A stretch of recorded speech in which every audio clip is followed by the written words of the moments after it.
খবর 24 সাথে আপনাকে স্বাগত। নতুন নতুন খবর জানার জন্য আমাদের চ্যানেলে চোখ রাখুন। নমস্কার দর্শক বন্ধুরা, খবর 24 আপনাকে স্বাগত।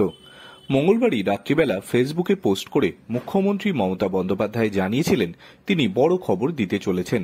বুধবার সকাল 10টায় দিলেন সেই খবর। বাড়ানো হলো আশাকর্মী, অঙ্গনবাড়ি কর্মী এবং অঙ্গনবাড়ি হেল্পারদের মাসিক বেতন। মুখ্যমন্ত্রী বলেছেন, বাংলার মানুষদের সুখ দুঃখের কথার খেয়াল রাখা তাদের হিতার্থে দিবারাত্রি কাজ করে এই সকল কর্মীরা পাশে থাকেন সবসময়, তাই এবার বেতন বাড়ানো হলো তাদের। আগামী এপ্রিল মাস থেকে 750 টাকা বেতন বৃদ্ধি পাবে আশাকর্মীতে। এছাড়াও অঙ্গনবাড়ি কর্মীদের বেতন বাড়ানো হয়েছে 750 টাকা। বৃদ্ধি হয়েছে অঙ্গনবাড়ি হেল্পারদেরও বেতন। এপ্রিল মাস থেকে তারা পাবেন 500 টাকা বেতন বৃদ্ধি হতে চলেছে তাদের।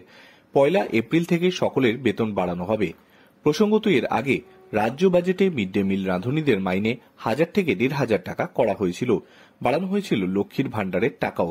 উল্লেখ্য, আজ প্রধানমন্ত্রী নরেন্দ্র মোদী উদ্বোধন করছেন গঙ্গার নিচ থেকে মেট্রো পরিষেবা। আবার গতকাল মুখ্যমন্ত্রী মমতা বন্দ্যোপাধ্যায় জানিয়ে দেন তিনি বুধবার বড় কিছু ঘোষণা করতে চলেছেন।